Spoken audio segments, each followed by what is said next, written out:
الحمد لله نحمده ونستعينه ونستغفره ونعوذ بالله من شرور أنفسنا ومن سيئات أعمالنا ومن يهده الله فلا مضل له ومن يضلله فلا هادي له. أعوذ بالله من الشيطان الرجيم. بسم الله الرحمن الرحيم.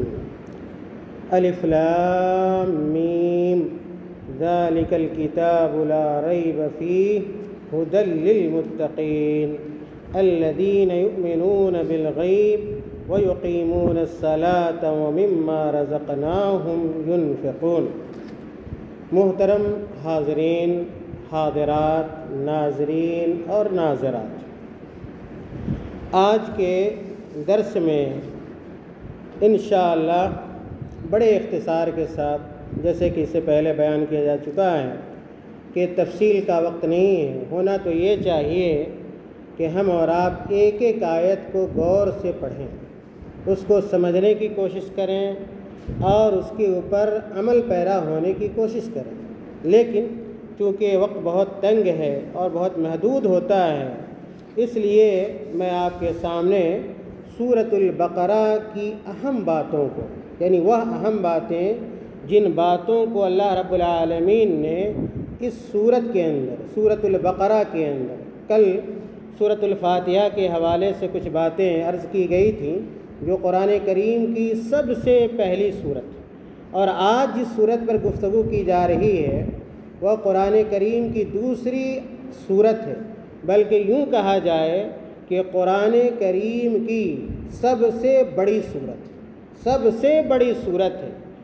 اور یہ جو سورت ہے جس کو سورۃ البقرہ کہتے ہیں، اس سورت کا نام کیا ہے؟ سورۃ البقرہ ہے. اور یہ قرآن کریم کی میں نے کہا کہ دوسری سورت ہے. اس سورت کے اندر 40 رکوع، ایک دو نہیں بلکہ 40 رکوع ہیں اور 286 آیات، 286 یہ آیات ہیں. اگر ان آیتوں کو دیکھیے گا تو آپ کو پتہ چلے گا کہ 286 آیتوں میں 6031 الفاظ ہیں، 6031 الفاظ ہیں اور 20,000 سے زائد حروف ہیں. اس صورت میں 20,000 سے زائد حروف ہیں. اس کو اپنے سامنے رکھیے اور کل کی میری حدیث کو یاد رکھیے کہ میں نے کیا کہا تھا. اللہ کے رسول صلی اللہ علیہ وسلم نے فرمایا کہ اگر کوئی ایک حرف پڑھے، اندازہ لگائیے اللہ کے رسول صلی اللہ علیہ وسلم کی حدیث کہ اگر کوئی ایک حرف پڑھتا ہے تو اس کو ایک نیکی کم سے کم، اور اس کے بعد کیا ہے 10 نیکی اور 70 گنا 100 گنا بڑھا دیتا ہے اللہ رب العالمین اپنے فضل و احسان سے. اگر کوئی آدمی صرف اس سورت کو پڑھ لے، 286 آیتوں کو پڑھ لے، جس میں 20,000 سے زائد حروف ہیں، تو آپ اندازہ لگائیے کہ اس آدمی کو کتنا اجر اور ثواب ملے گا. یہ جو صورت ہے سورۃ البقرہ، یہ سورت مدنی صورت.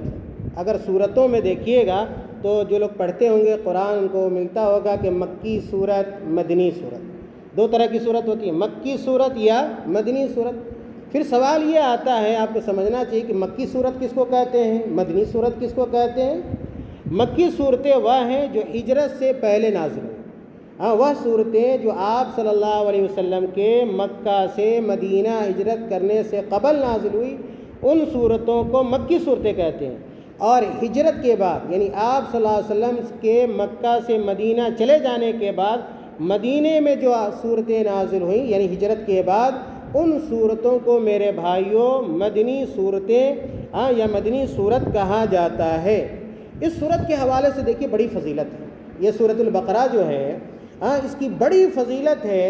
اللہ کے رسول صلی اللہ علیہ وسلم کی ایک حدیث اس صورت کی فضیلت کے تعلق سے وارد ہے جو صحیح مسلم کی روایت. آپ جانتے ہیں حدیث کی اہم ترین کتابوں میں سے کتاب صحیح مسلم ہے، جو صحیح بخاری کے بعد اللہ کے رسول صلی اللہ علیہ وسلم نے اس صورت کے حوالے سے کہا کہ لا تجعلوا بیوتکم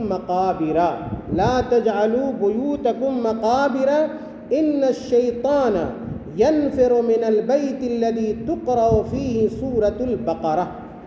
اللہ کے نبی صلی اللہ علیہ وسلم نے ہمیں اور آپ کو کہا، اپنی امت کے لوگوں کو کہا کہ لا تجعلوا بیوتکم مقابر، کہ اے لوگو اپنے گھروں کو قبرستان نہ بناؤ۔ اے لوگو اپنے گھروں کو قبرستان نہ بناؤ۔ کیا مطلب ہے کہ جس طرح قبرستان میں نماز نہیں پڑھی جاتی ہے تو ہمارا اور آپ کا گھر بھی کیا ہے، مثل قبرستان نہیں ہونا چاہیے کہ ہمارے گھروں میں نماز نہ ہو۔ یہ 5 وقتہ نمازیں باجماعت مسجدوں میں ادا ہونی چاہیے، لیکن جو سنت کی نمازیں ہیں، جو نفلی نمازیں ہیں، کوشش اس بات کی کرنی چاہیے، چاہے وہ مرد پڑھے، خاص طور سے مرد حضرات و عورتوں کے لیے تو ویسے ساری نمازیں گھر میں افضل ہیں، لیکن کیا ہے، مرد کو کم سے کم سنتوں کا اہتمام اپنے گھر میں کرنا چاہیے، نفلی نمازوں کا اہتمام اپنے گھر میں کرنا چاہیے۔ اس کے بہت سارے فائدے ہیں، بہت سارے فائدے۔ ایک فائدہ تو اسی حدیث کے اندر بیان کیا گیا ہے۔ دوسرا بڑا فائدہ یہ ہے کہ جب ہم اور آپ اپنے گھروں میں نماز پڑھتے ہیں، یاد رکھیے، جب نفلی نمازیں، سنت کی نمازیں گھر میں پڑھتے ہیں، چھوٹے چھوٹے جو بچے، معصوم بچے ہوتے ہیں، وہ ہماری نمازوں سے بہت متاثر ہوتے ہیں، اور وہ ہمیں دیکھ کر وہ بھی کیا ٹوٹی پھوٹی نمازیں پڑھتے ہیں، ہمارے ساتھ کھڑے ہو جائیں گے، ہمارے ساتھ رکوع کریں گے، ہمارے ساتھ سجدہ کریں گے، ہم جیسی تلاوت کریں گے وہ بھی کرنے کی کوشش کریں گے۔ اس طرح ہمارے بچوں میں بھی نماز کی عادت بنتی ہے اور پیدا ہوتی ہے۔ یہ اس وقت ہوگا جب ہم اپنے گھروں میں بھی کچھ نمازیں ادا کریں گے۔ میرے بھائی، اس حدیث کے اندر اللہ کے نبی نے جو کہا اس کو سنیے۔ اللہ کے نبی نے کہا لا تجعلوا بیوتکم مقابر، کہ اپنے گھروں کو قبرستان نہ بناؤ، ان الشیطان ینفر من البیت۔ ساتھ ہی ساتھ یہ بات بھی معلوم ہے کہ قبرستان میں نماز نہیں ہے، یعنی جہاں پہ قبر ہوگی وہاں پہ نماز نہیں ہوگی۔ آج دیکھیے کتنی ایسی جگہیں آپ کو مل جائیں گی جہاں قبر بھی ہوگی اور بہت سارے لوگ جا کے نماز پڑھتے ہیں۔ خاص طور سے کیا ہے، مزار کو دیکھ لیجئے، کسی نہ کسی کی قبر ہوتی ہے وہاں پہ، کسی بابا کی، کسی پیر کی، کسی مرید اور فقیر کی کیا ہے قبر ہوتی ہے، اور لوگ وہاں جا کر کیا نماز پڑھتے ہیں۔ کیا ان کی نماز درست ہے؟ نہیں ہے، وہ کھلا گناہ ہے، شرک ہے۔ اللہ تعالیٰ نے اور اللہ کے نبی صلی اللہ علیہ وسلم نے اس سے منع فرمایا ہے۔ تو اللہ کے نبی نے کہا کہ ان الشیطان ینفر من البیت الذی تقرأ فیہ سورۃ البقرہ، کہ بے شک شیطان بھاگتا ہے اس گھر سے، شیطان اس گھر سے بھاگتا ہے جس گھر میں سورۃ البقرہ پڑھی جاتی ہے۔ جس گھر میں سورۃ البقرہ پڑھی جاتی ہے اس گھر میں شیطان کے رہنے کے لیے کوئی جگہ باقی نہیں رہتی ہے۔ کتنی عورتیں آتی ہیں، خواتین آتی ہیں، ہمارے گھر میں شیطان آ گیا ہے، تو جن آ گیا ہے، ہمارے بچے کو پکڑ رہا ہے، تو ہمیں ستا رہا ہے، ہمارے شوہر کو ستا رہا ہے۔ اس طرح کی باتیں ہوتی ہیں۔ کیوں ہوتی ہیں؟ اس لیے کہ ان کے گھر میں قرآن کی تلاوت نہیں ہوتی، سورۃ البقرہ کی تلاوت نہیں ہوتی ہے۔ جس گھر میں، اللہ کے نبی کی حدیث سچ ہے، جس گھر میں سورۃ البقرہ کی تلاوت ہوگی، یاد رکھیے اس گھر میں شیطان داخل ہو ہی نہیں سکتا ہے۔ پتہ یہ چلا میرے بھائیوں کہ ہمیں اپنے گھر میں بھی قرآن کریم کی تلاوت کرنی چاہیے۔ خاص طور سے اگر ہم اور آپ سورۃ البقرہ پڑھتے ہیں تو ہمارے گھر میں شیطان داخل کیا ہے نہیں ہو سکتا ہے۔ اس لیے ہمیں اس بات کا اہتمام کرنا چاہیے۔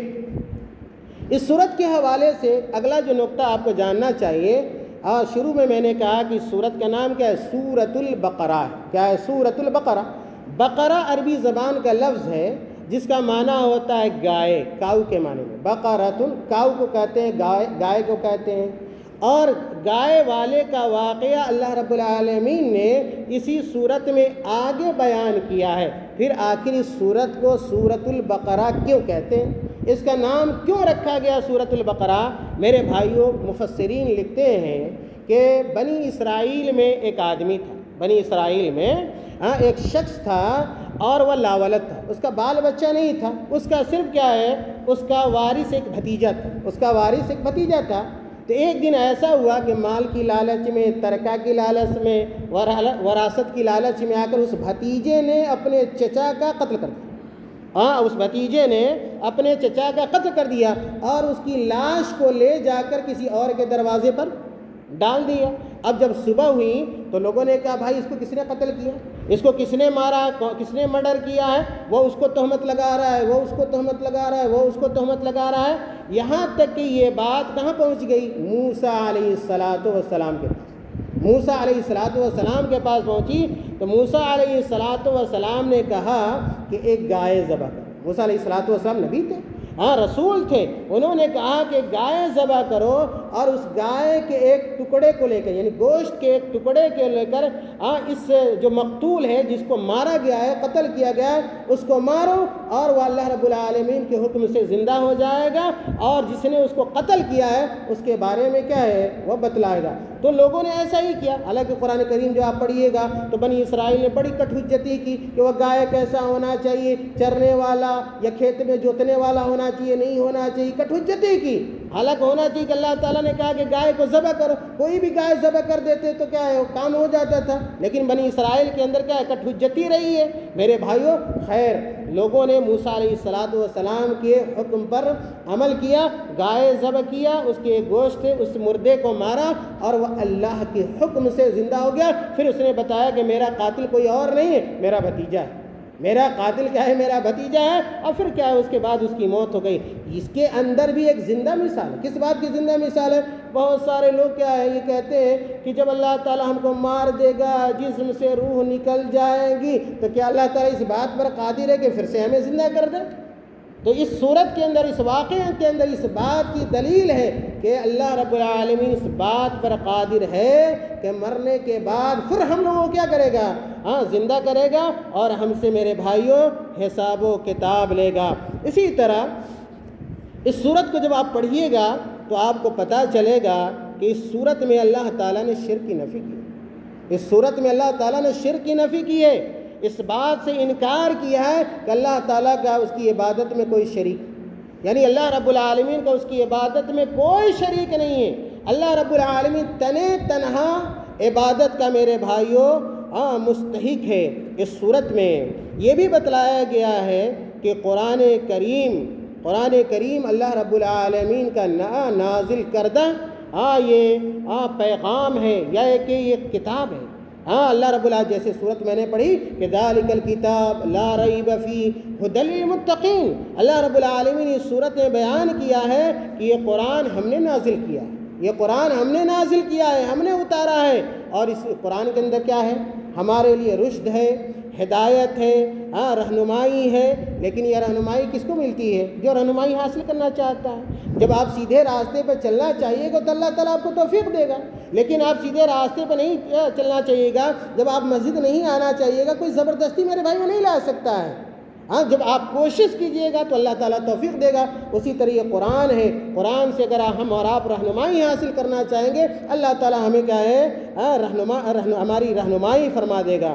اسی طرح اس صورت میں یعنی سورۃ البقرہ میں اللہ تعالیٰ نے ایمان اور اسلام کے ارکان کو بیان کیا ہے۔ ایمان کے ارکان کیا ہے، اسلام کے ارکان کیا ہیں، ان چیزوں کو بیان کیا اور یہ بتلایا کہ جو ارکان اسلام پر عمل کرے گا، ارکان ایمان پر عمل کرے گا، اس کی دنیا بھی سنور جائے گی اور آخرت بھی میرے بھائیوں سنور جائے گی۔ اور یہ بات بھی اللہ رب العالمین نے اس صورت کے اندر بیان کی ہے کہ قرآن کریم کا انکار کرنے والے کا انجام بہتر نہیں ہے۔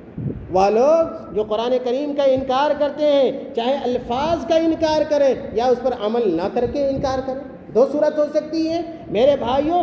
ایسے لوگ کبھی بھی دنیا اور آخرت میں کامیاب نہیں ہو سکتے میرے بھائیوں۔ اسی طرح اللہ رب العالمین نے صورت کے اندر منافقین کے بارے میں بیان کیا، منافقوں کا تذکرہ کیا ہے۔ منافق کس کو کہتے ہیں؟ اللہ کے رسول صلی اللہ علیہ وسلم کے زمانے میں یا شریعت کی اصطلاح میں منافق ایسے لوگوں کو کہا جاتا ہے جو دل سے زبان سے ایمان لے آئے، زبان سے ایمان لائے اور دل میں کفر کو چھپائے رہے، ایسے لوگوں کو منافقین کہا جاتا ہے اور یہ ہمیشہ خطرناک رہے۔ اسلام کو سب سے زیادہ، اسلام کی تاریخ میں یاد رکھ لیجیے، اسلام کی اور مسلمانوں کی تاریخ میں سب سے زیادہ جو نقصان پہنچا ہے وہ منافقوں سے پہنچا ہے۔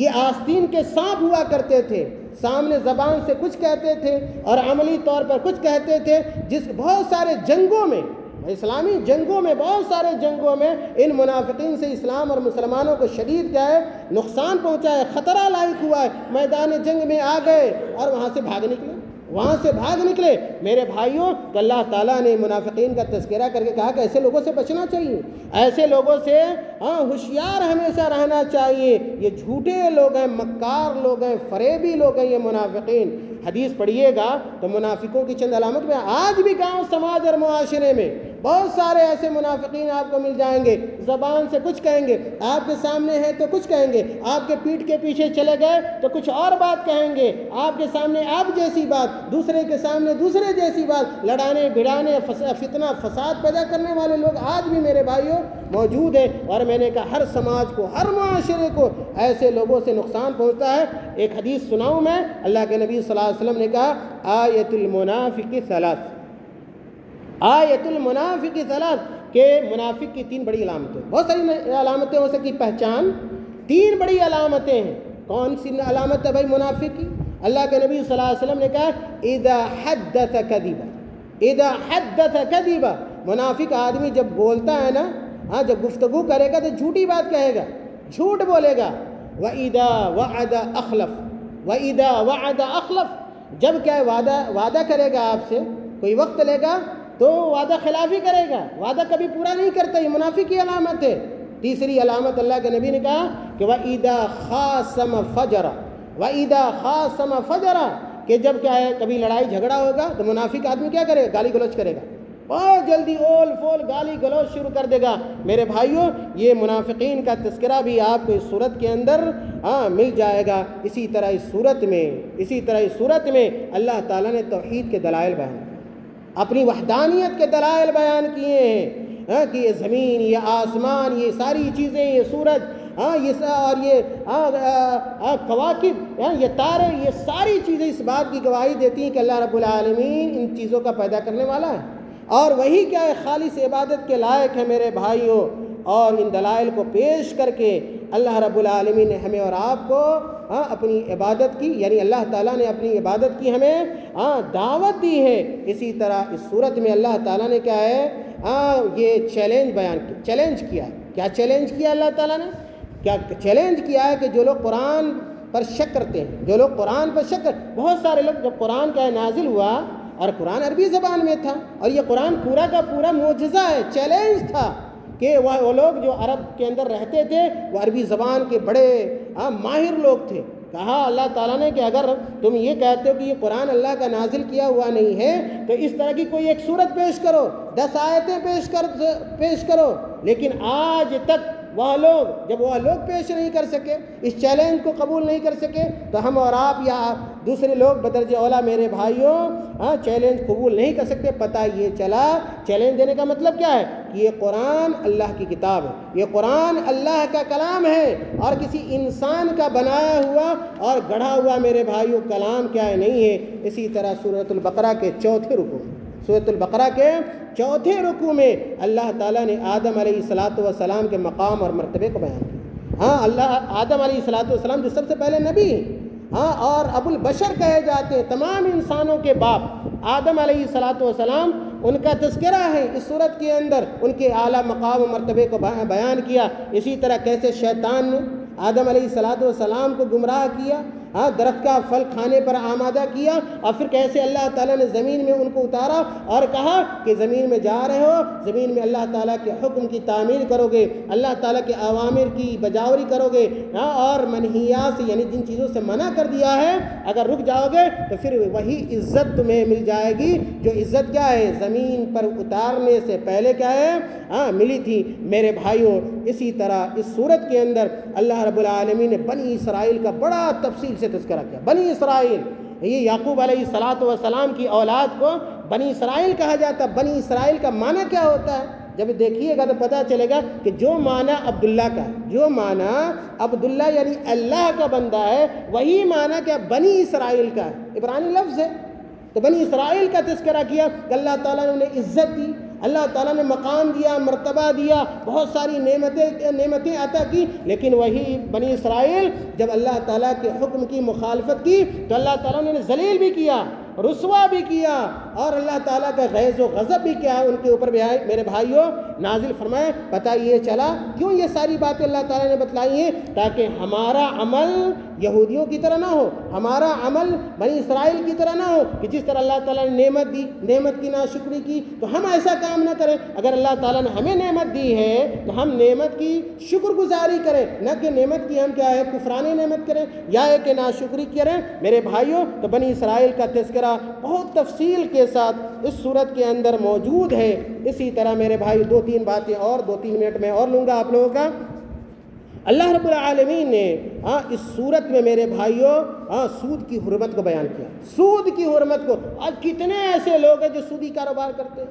اس صورت میں اللہ تعالیٰ نے واضح طور پر کھلے عام کہا ہے کہ سود کیا ہے، حرام ہے۔ سود کیا ہے، حرام ہے۔